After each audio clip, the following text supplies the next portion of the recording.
let's continue our joins. We will discuss some more joins later. Let's first discuss regarding integrity constraints, data constraints, integrity constraints. Later we will again go to joins challenges are there we have to do. So constraints means data integrity refers to the accuracy and consistency of data. What type of data? Duplicate data, unique data, just to maintain the consistency of the data. Constraints will useful. In relation database, we can enforce data integrity by adding constraints on columns in a table. Common types of data integrity constraints are like primary key, foreign key, not null, unique key, check. These constraints are there. All right. Let's see primary key. A primary key constraint is placed on a column or set of columns. This constraint ensures that the values in the primary key columns are both unique and not null. So in primary key, that should be both unique and not null. A single table might have many potential keys, but also one candidate key is selected to have a primary key constraint placed on it. Note that a candidate key is essential. The primary key also called as candidate key. A column or see combination of columns which has some unique. A table can also have one primary key constraint. Can only have one primary key constraint, right? See here.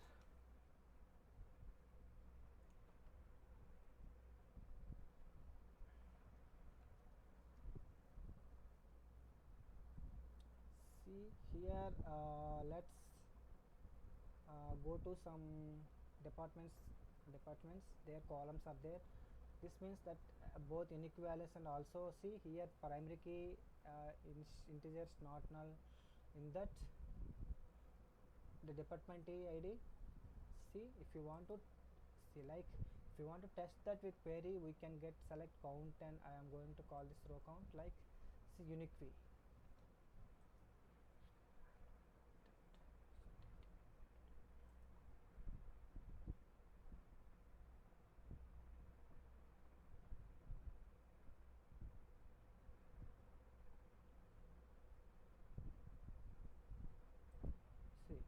total records from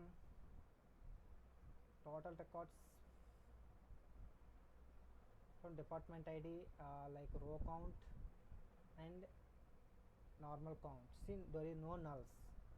See, because in primary key, if you assign a primary key to any column, there should not be null. So if there is no null means row count and specified department ID count will be same, right? Count distinct department ID, right? So that's why it is showing. So if there is any null, row count, his count star is not equal to definitely count of department. So primary key, if you assign a primary key, it should be unique and not null. It will take not null, right?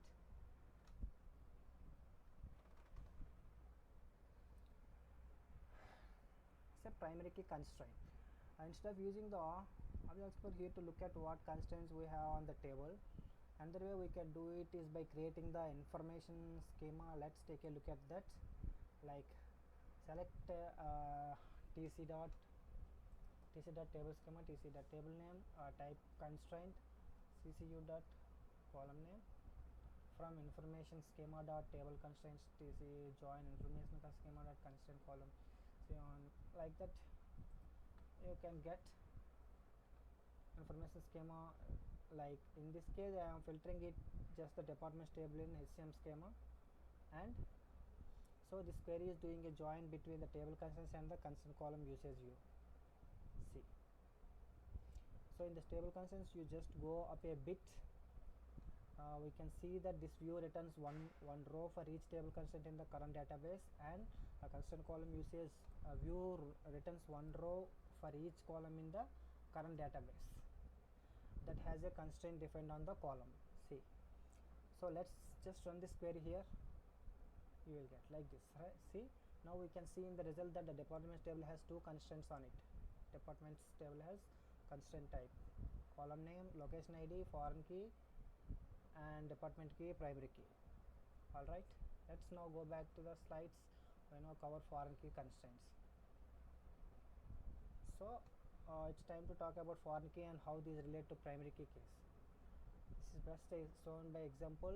So here is a table of departments and there is a primary constraint on the department ID column. Like this table as discussed, this means that the values inserted into this column need to be both unique and now we already have a department ID value, right? Foreign key. So if some try to insert a new row, like new row with a department ID of one before, then they would get an error message saying something like duplicate values. So if you want to put another department ID 101, if you want to insert, it will show error message saying something like duplicate values are not allowed, like that it will show, right? Okay, so now let's look at a table of employees. On this table, the primary key is the employee ID column. This table also has another constraint, which is foreign key constraint on the department, right? Department ID call on this particular foreign key reference back to the primary key in the department table. The foreign key constraint on the department ID column in the employees table ensures that values inserted into the employee table department ID must match existing value in the department table department ID, right?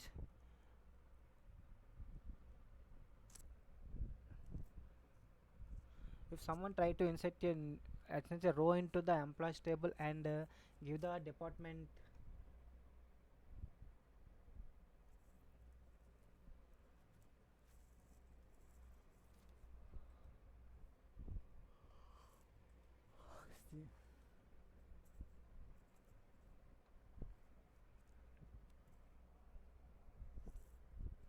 department table before they could assign in an employee ID. Okay, so notice that the foreign key does not prevent nulls from being considered, right? So in this case we have an employee named Gloria and she has a null for the department ID.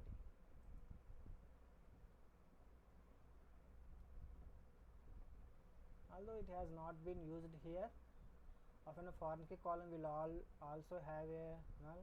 No constraints applied it as well as to prevent those from being inserted, right?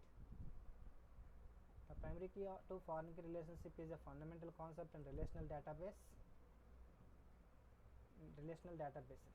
They show how tables can join together. In this case, we can join departments to employees based on the department column in each table.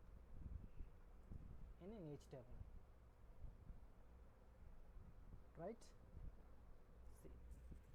So if we did and the data shown here, we would get 5 rows written, right?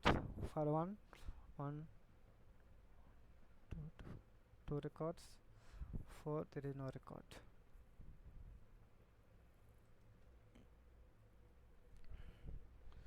It is common to hear the terminology parent table and child table. Let's see. In this case, the department table is a parent table with respect to employees table. See, department table is the parent table and with respect to employees table. This child. If you think about the analogy that parent can have 0 or more parent can have 0 or more child, here we would say that the department can have 0 or more employees. Let's now take a look at how these two tables would work in an entity relationship diagram. Let's see. Departments, department ID, employee ID. So in a database entity relationship diagram, each of the entities has a table, and most database entity relationship diagram will look like this, except with many more tables and also more metadata information. The first row indicates the name of the table, the row beneath the column name is in the table, right? The diagram, the underline column name indicates that this is the primary key. Underline. Notice that the cross feet here next to the department ID column in the employees table. This indicates that it has a foreign key and is there on the side of the relationship. So we have a one-to-many relationship between departments and employees, as indicated by this a vertical pipe, some vertical pipe on one side and cross feet on the other side, the mini side of the relationship. By looking at this diagram straight away, we can see that the two tables can be joined based on the department ID. Okay, let's now summarize the key points. To remember, when it comes to foreign keys are used to enforce a referential integrity. What is that? When it comes to foreign keys are used to enforce referential integrity between tables.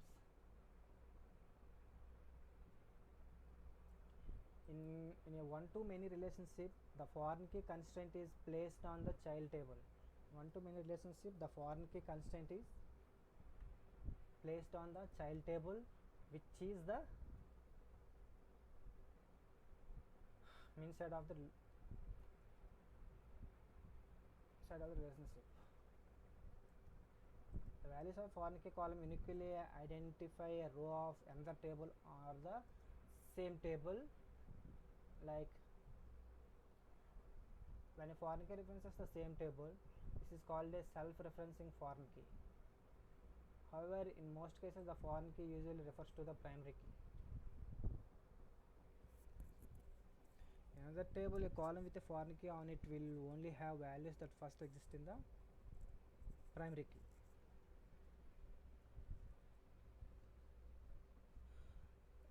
On the table that it refers. See, foreign key column can also have nulls. However, this can be mitigated separately by placing a null constraint on the column as well if required. One more thing to note is that it is possible to have a foreign key which references a column which has a unique key constraint on it rather than a primary key constraint, right? Unique key constraint is similar to a primary key in that it constrains the column to have unique key values. Unique key constraints, however, one of the main difference between the primary key constraint and a unique key constraint is the unique key constraint allows nulls. Also, a table can have only one primary key where it can have multiple unique key constraints, right? That is the difference between unique key and primary key. With that being said, the majority of foreign keys that you will encounter in the real world will reference back to a primary key. Okay, that's it. I hope you found this informative. Let's see later next topic.